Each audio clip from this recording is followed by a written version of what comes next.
कठिन परिश्रम ही सफलता की कुंजी है। नमस्कार साथियों, आप सभी का बहुत बहुत स्वागत है आपके अपने यूट्यूब चैनल पर। आप लोगों की डिमांड पर, आप लोगों की मांग पर आज हम लोग हल करेंगे यूपी टीजीटी हिंदी का प्रैक्टिस सेट नंबर 15 और इस प्रैक्टिस सेट में 125 प्रश्न दिए गए हैं। इन प्रश्नों को व्याख्या सहित हल करेंगे।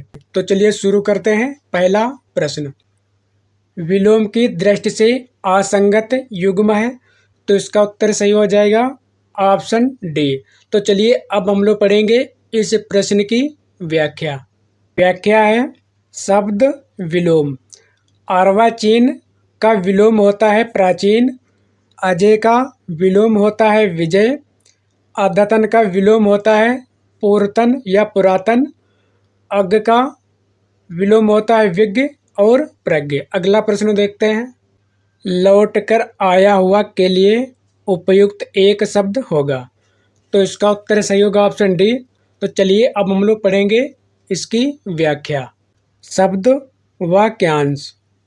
प्रत्यागत इसका वाक्यांश होगा लौट कर आया हुआ। तथागत का वह जो जैसे आया था वैसे ही चला गया। विगत का होगा जो बीत चुका हो। आगत का वाक्यांश होगा जो आया हुआ हो। अब देखते हैं अगला प्रश्न। कुलंकषा किसका पर्यायवाची है? ऑप्शन सही हो जाएगा बी, नदी का। अब हम लोग पढ़ेंगे इसकी व्याख्या। रात्रि का पर्यायवाची है सरवरी, निशा, रजनी, रात, रैन, विभावरी आदि। बिजली का पर्यायवाची है तड़ित, बिजली, चंचला, चपला, दामिनी आदि। नौका का पर्यायवाची है तरण, नाव, तरी आदि। नदी का पर्यायवाची है कुलंकषा, सरिता, तरंगिणी, अपगा, टटनी आदि। वीणा पाड़ में समास है, तो इसका उत्तर सही होगा ऑप्शन सी, बहुब्रीहि समास। अब हम लोग व्याख्या देखेंगे। वीणा पाड़ शब्द में बहुब्रीहि समास है जिस समास के दोनों पद अप्रधान हो और समस्त पद के अर्थ के अतिरिक्त कोई सांकेतिक अर्थ प्रधान हो, उसे बहुब्रीहि समास कहते हैं। वीणा पाड़, वीणा है पाड़ में जिसके इसका समास विग्रह है। अगला प्रश्न देखते हैं। शुद्ध कला के पारखी कहते हैं उस पार की पंक्ति के रचयिता कौन है? तो इसका उत्तर सही होगा ऑप्शन सी, रामविलास शर्मा। अब इसकी व्याख्या देखेंगे। शुद्ध कला के पारखी कहते हैं उस पार की, इस दुनिया की कौन कहे, भवसागर में कौन बहे। यह काव्य पंक्तियां प्रसिद्ध मार्क्सवादी कवि एवं आलोचक रामविलास शर्मा की हैं। यह पंक्ति उनकी कविता सत्यम शिवम सुंदरम से ली गई है, अतः विकल्प सी सही उत्तर है। निम्न में से वर्तनी की दृष्टि से शुद्ध शब्द कौन सा है? तो इसका उत्तर सही होगा ऑप्शन सी, आभ्यंतरिक। व्याख्या दी है विकल्प सी का शब्द आभ्यंतरिक वर्तनी की दृष्टि से शुद्ध शब्द है। शेष विकल्प के बाद अशुद्ध वर्तनी वाले हैं, अतः विकल्प सी सही उत्तर है। अगला प्रश्न देखते हैं। लेक पर वे चले जिनके चरण दुर्बल और हारे हैं, हमें तो जो हमारी यात्रा से बने ऐसे अनिर्मित पंथ प्यारे हैं। इन पंक्तियों के सृजयिता हैं, तो इसका उत्तर सही हो जाएगा ऑप्शन बी, सर्वेश्वर दयाल सक्सेना। व्याख्या देखते हैं। प्रस्तुत पंक्तियां लेख पर चले कविता से उद्धृत है। यह कविता कवि सर्वेश्वर दयाल सक्सेना द्वारा रचित है। इन पंक्तियों के माध्यम से कवि कहते हैं कि पुरानी परंपराओं के आधार पर वे चलते हैं जिनके चरण कमजोर और हार गए हैं। हमें तो स्वयं द्वारा बनाए गए रास्ते पर चलना अच्छा लगता है जो अभी बना नहीं है। ये बांस की झाड़ियाँ इस बात का गवाह बनकर हमारा रास्ता रोक रही हैं। ये हवा गीत गाते हुए हमारे सपनों के साकार होने का प्रमाण दे रही हैं। इन हवाओं में लिपटी हुई हमारे सपने परंपराओं से बंधे हुए नहीं है। अगला प्रश्न दिया है, पार्श्वनाथ चरित्र के लेखक हैं। ऑप्शन सही होगा डी, वादिराज। व्याख्या दी है, पार्श्वनाथ चरित्र के लेखक वादिराज हैं। वे एक प्रसिद्ध जैन कवि हैं। इनका समय 10वीं शताब्दी माना जाता है। प्रमाण न्याय, काकुत्थ चरित्र, एकीभाव, यशोधर चरित्र उनकी अन्य प्रमुख रचनाएं हैं। अगला प्रश्न देखते हैं, जहां वक्रता सर्प के चाल में थी, प्रजा में नहीं थी, न भोपाल में थी। उपर्युक्त पंक्तियां किस अलंकार की उदाहरण है? ऑप्शन सही होगा बी, परिसंख्या के। व्याख्या, दिए गए पंक्ति में परिसंख्या अलंकार है। एक वस्तु की अनेकत्र संभावना होने पर भी उसका अन्यत्र निषेध कर एक स्थान में नियमन परिसंख्या अलंकार कहलाता है। परिसंख्या परिप्लस संख्या में परिवर्जनात् अव्यय है तथा संख्या का अर्थ है बुद्ध। अगला प्रश्न देखते हैं, जहाँ राधा आनंद उदित निशि बासर आनंद, तहाँ कहा अरविंद है, कहा बापुरु चंद। पंक्ति में कौन सा अलंकार है? इसका उत्तर सही होगा ऑप्शन बी, प्रतीप। दिए गए पंक्ति में प्रतीप अलंकार है। प्रतीप शब्द का अर्थ होता है विपरीत। जहाँ उपमान को उपमेय के समान कहा जाए वहाँ प्रतीप अलंकार होता है, अतः विकल्प बी सही होगा। अगला प्रश्न दिया है, ऊट पटांग शब्द में समास होता है। ऑप्शन सही होगा डी, तत्पुरुष। ऊट पटांग शब्द में तत्पुरुष समास होता है।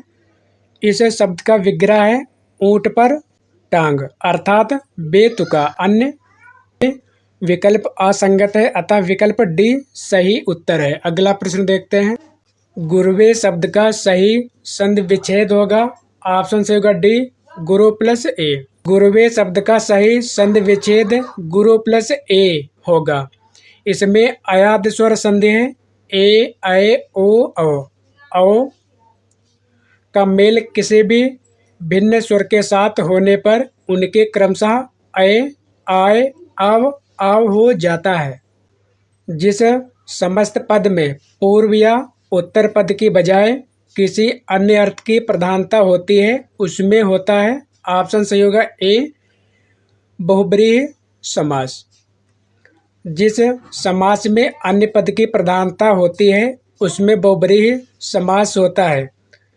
बहुब्रीहि समास में समस्त पद का कोई भी पद प्रधान न होकर अन्य पद प्रधान होता है। कलचुरी राजवंश की 7 नायिकाओं के नकशिक वर्णन से संबंधित ग्रंथ है। ऑप्शन सही होगा बी, राउर बेली। कलचुरी राजवंश के 7 नायिकाओं के नकशिक वर्णन से संबंधित ग्रंथ राउर बेली है।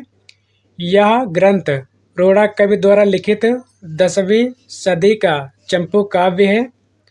कुवलयमाला कथा के रचनाकार उद्योतन सूर्य हैं तथा राजस्थानी भाषा का पहला ग्रंथ है। वर्ण रत्नाकर, जिसे मैथिल विद्वान और कवि ज्योतिरेश्वर ठाकुर ने 1324 ईस्वी में लिखा था।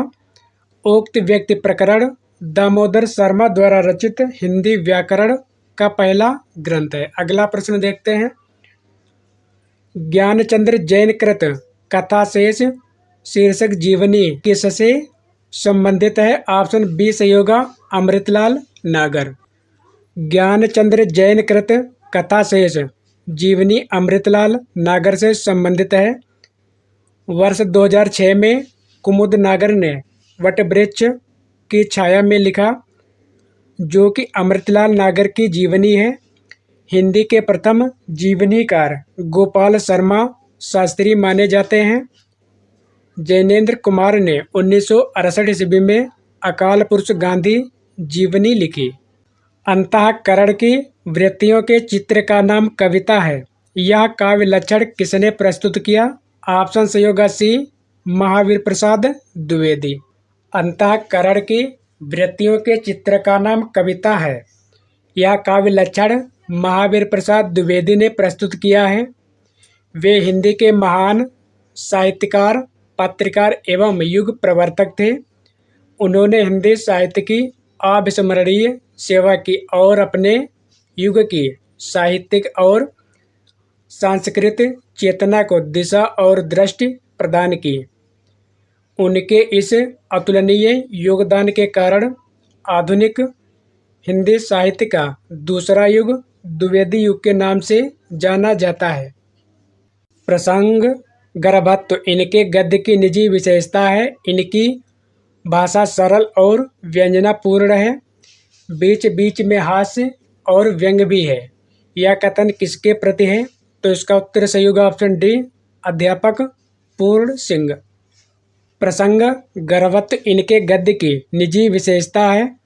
इनकी भाषा सरल और व्यंजनापूर्ण है। बीच बीच में हास्य और व्यंग्य भी है। यह कथन अध्यापक पूर्ण सिंह का है। इनके केवल 6 निबंध ही मिलते हैं। सच्ची वीरता, कन्यादान, पवित्रता, आचरण की सभ्यता, मजदूरी और प्रेम और अमेरिका का मस्ताना योगी वाल्ट विटमैन। बीती विभावरी जागरी, अंबर पनघट में डूबो रही, तारा घट ओसा नागरी। उपर्युक्त पंक्तियों में अलंकार है। इसका उत्तर सही होगा ऑप्शन ए, रूपक।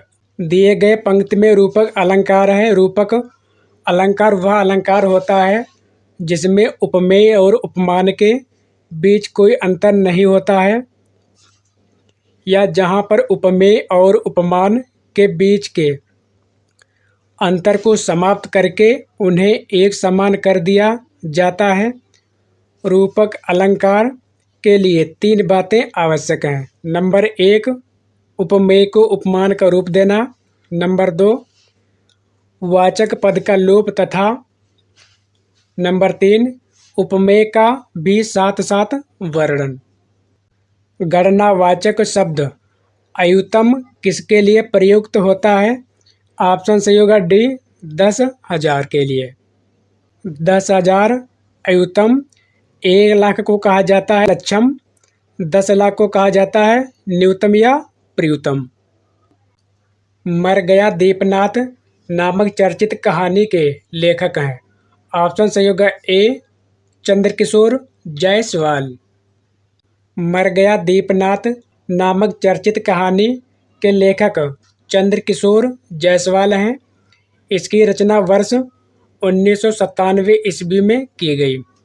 संजीव की रचनाएं सफरनामा 1981, प्रेम मुक्त 1991, ब्लैक होल 1997, खोज 1999 आदि। रमणिका गुप्ता की रचनाएं सीता मौसी उपन्यास है, हादसे 2005, आपहुदरी 2016 या आत्मकथा है। रमाकांत श्रीवास्तव की रचनाएं बेटे को क्या बतलाओगे उपन्यास है, आदि। हिमाद्री तुंग श्रृंग से प्रबुद्ध शुद्ध भारती स्वयं प्रभा समुज्ज्वला स्वतंत्रता पुकारती। प्रस्तुत पंक्तियों में काव्य का कौन सा गुण मौजूद है?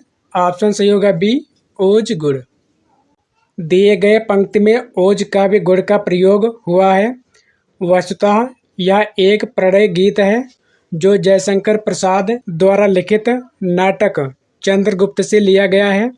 दिए गए पंक्ति के माध्यम से लेखक ने पाठक के हृदय में चित्त, जोश, वीरता, उल्लास आदि की भावना उत्पन्न करने का प्रयास किया है, अतः ओज गुण है। ऐसी काव्य रचना जिसको पढ़ने से चित्त में जोश, वीरता, उल्लास आदि की भावना उत्पन्न हो जाती है, वह ओज गुण युक्त काव्य रचना मानी जाती है। निम्नलिखित में से कौन सा काव्य संग्रह नरेंद्र शर्मा का नहीं है? ऑप्शन सही होगा डी, अपराजिता। नरेंद्र शर्मा के प्रमुख काव्य संग्रह हैं कर्ण फूल 1934, सूल फूल 1934, प्रवासी के गीत 1938, पलाश वन 1939, मिट्टी और फूल 1942, कामिनी 1942, हंसमाला 1946, रक्तचंदन 1949 आदि। रामेश्वर की रचनाएं: अपराजिता 1939, मधुलिका 1938, किरणबेला 1941, करील 1942, लाल चूनर 1944, वर्षांत की बादल आदि प्रमुख है। बैलगाड़ी में समास है। ऑप्शन डी तत्पुरुष समास। बैलगाड़ी में तत्पुरुष समास है। इसका समास विग्रह बैल की गाड़ी होता है। इस समास में द्वितीय पद या उत्तर पद प्रधान होता है। इस समास में आने वाले कारक चिन्हों का लोप होता है। यहाँ तत्पुरुष समास में विग्रह परसर्ग के हटाने पर बनता है। प्रेम कहानी में उठने वाले सामाजिक अवरोधों की पृष्ठभूमि पर लिखा गया उपन्यास है। इसका उत्तर सही होगा ऑप्शन ए नीलिमा नीलूफर। भीष्म साहिनी। उपन्यास उपन्यासकार विषय वस्तु नीलिमा नीलूफर। यह उपन्यास है। भीष्म साहिनी का विषय वस्तु है प्रेम कहानी में उठने वाले सामाजिक अवरोधों की पृष्ठभूमि पर आधारित। अगला उपन्यास है खुदा सही सलामत है। इसके उपन्यासकार हैं रविंद्र कालिया। विषय वस्तु है नारी शोषण का चित्रण। मुझे चांद चाहिए। इसके उपन्यासकार हैं सुरेंद्र वर्मा। विषय वस्तु है अभिनय कला के लिए कलाकार के संघर्ष का गहरे पीड़ा बोध और कलात्मक संयमपूर्ण अंकन। जुलूस। इसके उपन्यासकार हैं फणीश्वर नाथ रेणु। विषय वस्तु है पूर्वी पाकिस्तान से आए पूर्णिया जिले में शरणार्थियों की समस्या का चित्रण। विनय और सोफिया किस प्रसिद्ध उपन्यास के पात्र हैं? ऑप्शन सही होगा बी रंगभूमि। व्याख्या देखते हैं। दिए गए विकल्पों के सभी उपन्यास मुंशी प्रेमचंद के उपन्यास हैं। विनय और सोफिया मुंशी प्रेमचंद के प्रसिद्ध उपन्यास रंगभूमि के पात्र हैं। इस उपन्यास के अन्य पात्र हैं सूरदास, भरत सिंह, सुभागी, जनसेवक, इंदु मिठवा, जौनवी आदि। युष्मद् शब्द के चतुर्थी विभक्ति एक वचन के रूप हैं। ऑप्शन सही होगा बी तुभ्यम तथा ते। युष्मद् शब्द के चतुर्थी विभक्ति एक वचन के रूप विकल्प बी तुभ्यम तथा ते है। शेष विकल्प असंगत हैं अतः विकल्प बी सही उत्तर होगा। निम्न में से कौन सा सात्विक अनुभव नहीं है? तो इसका उत्तर सही होगा ऑप्शन सी विषाद। व्याख्या देखते हैं। सात्विक अनुभव 8 प्रकार के होते हैं। नंबर 1 स्वेद, नंबर 2 कंप, नंबर 3 रोमांच, नंबर 4 स्तंभ, नंबर 5 स्वरभंग, नंबर 6 अश्रु, नंबर 7 वैवर्ण्य, नंबर 8 प्रलय। अतः विकल्प सी विषाद सात्विक अनुभव नहीं है। अगला प्रश्न देखते हैं। निम्नलिखित में स्त्रीलिंग शब्द है। ऑप्शन सही होगा डी शराब। व्याख्या देखते हैं। शराब स्त्रीलिंग शब्द है जबकि जवाब, गुलाब तथा हिसाब आदि पुल्लिंग शब्द हैं अतः विकल्प डी सही उत्तर है। दृश्यते शब्द दृश्य धातु के किस लकार, वचन एवं पुरुष का रूप है? ऑप्शन सही होगा डी लिट लकार, प्रथम पुरुष एक वचन। पुरुष एक वचन, द्विवचन बहुवचन। प्रथम पुरुष दृश्यते, द्वितीय वचन दृश्यते, बहुवचन दृश्यन्ते। मध्यम पुरुष दृश्यसे, द्विवचन दृश्यताः, बहुवचन उत्तम पुरुष दृश्यामि, द्विवचन दृश्यावः, बहुवचन दृश्यामः। अतः दृश्य धातु अर्थात देखना के लिट लकार वर्तमान काल। विधा की दृष्टि से कौन सी रचना अन्य 3 से भिन्न है? ऑप्शन सही होगा डी वट वृक्ष की छाया में। वट वृक्ष की छाया में वर्ष 2006 में कुमुद नागर आचार्य हजारी प्रसाद द्विवेदी से संबंधित कि एक जीवनी है, जबकि मुर्दहिया 2010, मणिकर्णिका 2013, कितनी धूप में कितनी बार 2013 की विधा आत्मकथा है, अतः विकल्प डी अन्य तीन से भिन्न है।